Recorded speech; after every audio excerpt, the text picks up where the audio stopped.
Hello, everyone. Welcome to the Newsbrowse News broadcast. Al Jazeera reports that the European Union has imposed sanctions on 4 entities and 3 individuals identified as extremist Israeli settlers due to their involvement in serious human rights abuses against Palestinians in the occupied West Bank.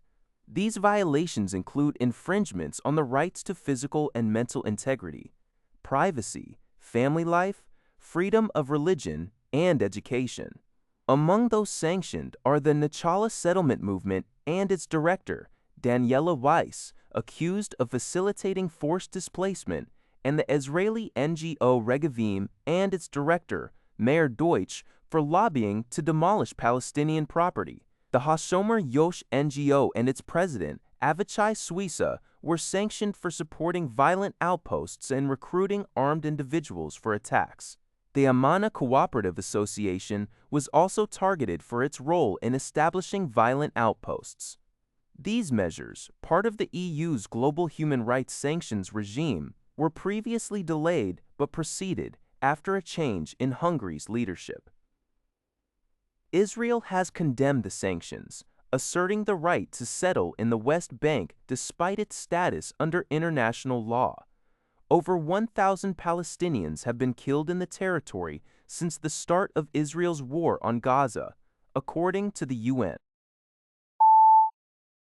According to the Asahi Shimbun, Ukraine is set to acquire up to 20 of the latest model Gripen fighter jets from Sweden.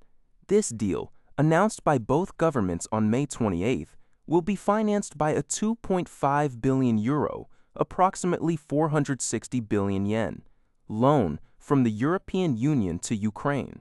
The Gripen, manufactured by Sweden's Saab company, is known for its relatively light weight, low operating costs, and superior maneuverability, including ease of takeoff and landing. The newest version of the Gripen was first deployed by the Swedish Air Force in October 2025, while the delivery of the latest models to Ukraine is targeted for 2030. Sweden will provide 16 current-generation Gripen jets as part of an earlier aid package.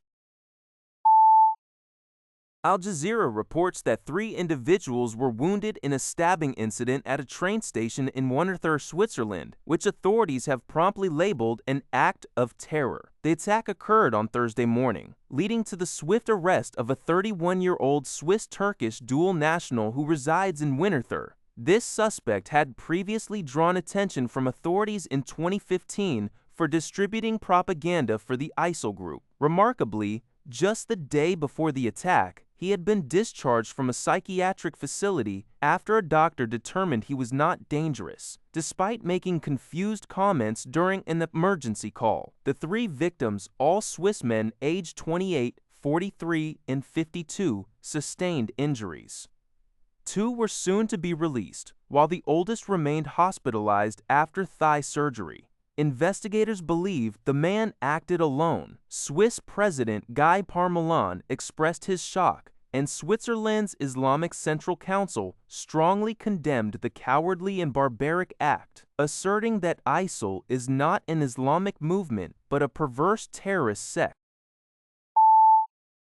According to CNBC, Dell Technologies reported its first quarter earnings, revealing the fastest pace of revenue growth for any period since its return to the public market more than 7 years ago.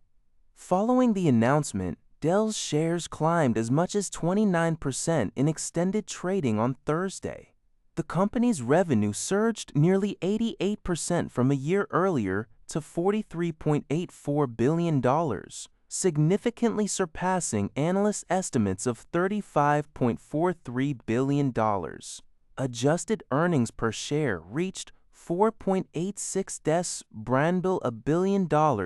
Adjusted earnings per share reached 4 teknunders, Willy above the expected 2.94 cyst coal. This impressive expansion was primarily driven by strong demand for artificial intelligence, AI servers, with AI server revenue rocketing 757% year-over-year to $16.1 billion. Dell now projects full-year AI revenue to reach $60 billion, an increase from its February forecast of $50 billion, reflecting an anticipated 144% growth. The company reported serving over 5,000 AI server customers. Dell also noted a 17% increase in revenue from its Client Solutions Group, PCS and accessories, to $14.06 here revenue between $65 billion and $169 billion. Al Jazeera reports that Europe is currently experiencing a record-breaking unseasonal heat wave, leading various European countries to issue severe heat warnings. Temperatures across the continent have reached unprecedented levels for this time of year. This extreme weather event coincides with the release of a significant UN-backed report. The report highlights that Europe is warming at an alarming rate, heating more than twice as fast as the global average. This makes Europe the fastest warming continent worldwide, underscoring the urgent challenges posed by climate change in the region. The ongoing heat wave is a tangible manifestation of this concerning trend. That's all for this video. Thank you for watching. See you in the next video.